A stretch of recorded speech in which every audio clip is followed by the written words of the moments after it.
আসসালামু আলাইকুম। আশা করি সকলেই ভালো আছেন এবং সকল বন্ধুদের অনেক অনেক শুভেচ্ছা ও ভালোবাসা।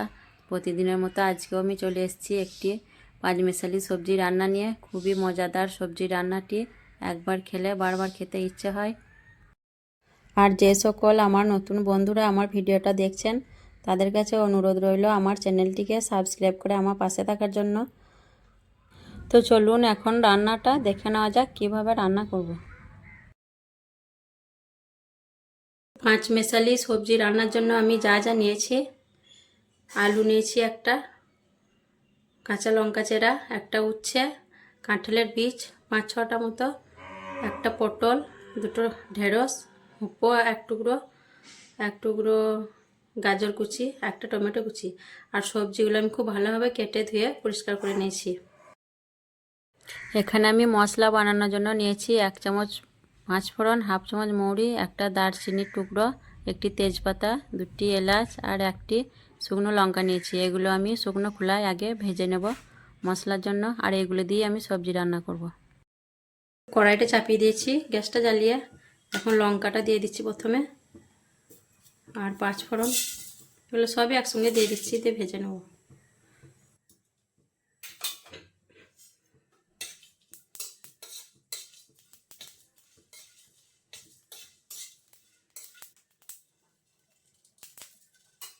তো ভাজা হয়ে গেছে, এখন নামিয়ে নিচ্ছি। তো সম্বরাগুলো আমার ভাজা হয়ে গেছে, এখন এগুলো আমি একটু ঠান্ডা হতে দেব। আর এইভাবে সম্বরণগুলো ভেজে গুঁড়িয়ে রান্না করলে তরকারির স্বাদটা খুব ভালো হয়, আর সবজিটাও খেতে খুব ভালো লাগবে রান্নার পর। এখন আমি কড়াইয়ে তেল দিয়ে দিচ্ছি, সর্ষের তেল একটু বেশি দিচ্ছি, তেলটা একবারই দিয়ে দেবো, এতে ভাজা রান্না করে নেব।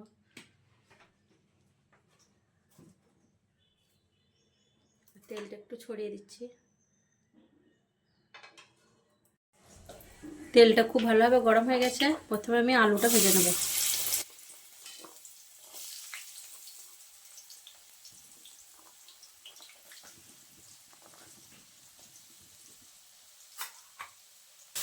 আলুটা লাল লাল করে ভাজা হয়ে গেছে, এখন তুলে নেব।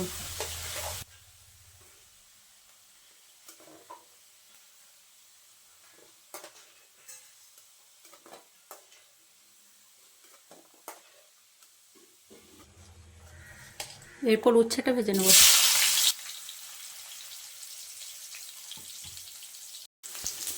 উচ্ছেটা ভাজা হয়ে গেছে, এখন তুলে নেব।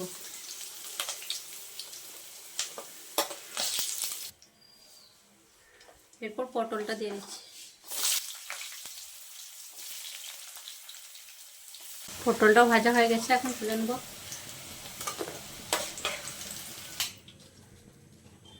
কাঁঠালের বীজটাও ভেজে নিচ্ছি। বীজটাও ভাজা হয়ে গেল, তুলে নিচ্ছি। এখন ঢেঁড়সটা ভেজে নিচ্ছি। ঢেঁড়সটা ভাজা হয়ে গেছে, এখন তুলে নিচ্ছি। গাজরটা আর উপোটা আমি ভাজবো না, ওগুলো এমনি দেবো। বাকি সবজিগুলো আমার ভাজা হয়ে গেল। এই তেলের মধ্যেই দিয়ে দিচ্ছি আমি পেঁয়াজ কুচি।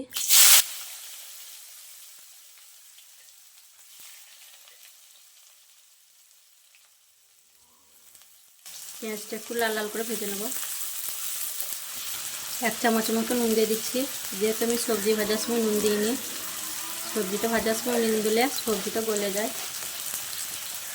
কাঁচা লঙ্কা চেরাটাও দিয়ে দিচ্ছি।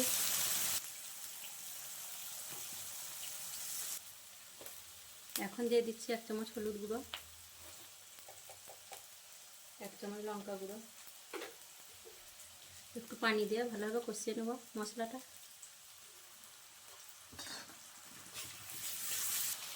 আর এখানে আমি গাজরটা ভাজিনি, তার জন্য মশলা কষানোর সাথেই দিয়ে দিচ্ছি।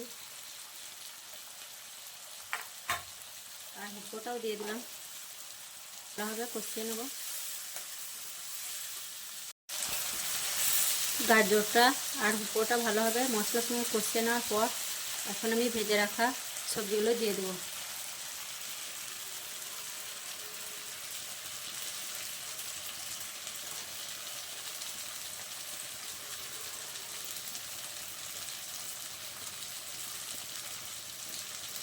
ঢেঁড়সটা এখন আমি দিচ্ছি না, কিছুক্ষণ পর দেবো, যেহেতু ঢেঁড়স নরম সবজি, একবার দিলেই হয়ে যাবে। এগুলো এখন ভালোভাবে কষিয়ে নেব। বেশ কিছুক্ষণ সবজিগুলো কষানোর পর এখন আমি সামান্য পানি দিয়ে দিচ্ছি আলু আর গাজরটা সেদ্ধ হওয়ার জন্য। আর এখন টমেটো কুচিটা দিয়ে দিচ্ছি।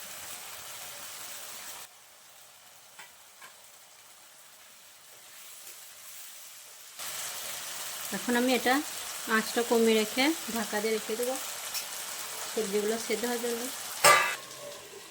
আঁচটা কমিয়ে এটা আমি এখন ঢেকে রেখে দেবো, সবজিগুলো সেদ্ধ হয়ে যাবে।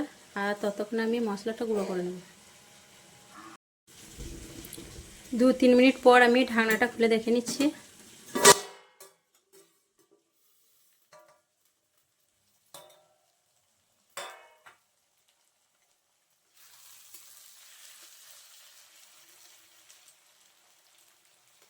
সবজিগুলো সেদ্ধ হয়ে গেছে ভালোভাবে। এখন আমি ঢেঁড়সটা দিয়ে দিচ্ছি, একটু নাড়াচাড়া করে নেব। যেহেতু সবজিগুলো সব সেদ্ধ হয়ে গেছে, এখন আমি ভেজে রাখা মশলাটা গুঁড়ো করে নিয়েছি। আর মশলাটা দেখুন আধ বাটা করেছি, খুব একটা গুঁড়ো করিনি। আর এই মশলাটা এখন আমি দিয়ে দিচ্ছি। এখন ভালোভাবে একটু নেড়ে চেড়ে রান্নাটা করে নেব। তো বন্ধুরা, এরকম একটি সবজি রান্না থাকলে আর কিছুই লাগবে না, মাছ মাংস, শুধু এটা দিয়েই ভাত খাওয়া যাবে।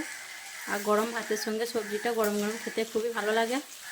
তো যারা সবজি পছন্দ করেন অবশ্যই একবার এইভাবে রান্না করে খেয়ে দেখবেন, খুবই মজার হয় এই সবজি রান্নাটা। পাঁচমিশালি সবজির চচ্চড়ি বা রান্না যা বা ভাজি যা বলতে পারেন।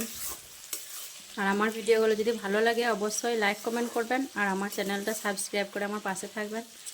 আর নতুন বন্ধুদের কাছে অনুরোধ রইল চ্যানেলটা সাবস্ক্রাইব করার। আর বাকি সকল বন্ধুদেরকে অসংখ্য ধন্যবাদ আমার ভিডিওগুলো দেখার জন্য। আর রান্নাটা খুব সহজেই হয়ে গেল, রান্না করতে সময় লাগে না বেশি। আর আমি কিছুটা চিনি দিয়ে দিচ্ছি, সবজিটা তাহলে খেতে ভালো লাগবে, হালকা মিষ্টি মিষ্টি করা। যারা চিনি পছন্দ করেন না, না দিতেও পারেন। তো ভাজা মশলাটা দেওয়ার পর খুব ভালোভাবে আমি কিছুক্ষণ নেড়েচেড়ে রান্না করে নিলাম। রান্নাটা এখন হয়ে গেছে, এখন আমি গ্যাসটা বন্ধ করে দেবো। তো দেখুন বন্ধুরা, কত সুন্দর আমার পাঁচমিশালি সবজির চচ্চড়ি বা ভাজি রান্না হয়ে গেল। আর এটি গরম ভাতের সঙ্গে, রুটি, পরোটা যার সঙ্গে খান না কেন খুবই ভালো লাগবে খেতে গরম গরম। তো এইভাবে অবশ্যই একবার বানিয়ে খেয়ে দেখবেন। তো আসবো আবার পরের ভিডিওয়। আল্লাহ হাফিজ।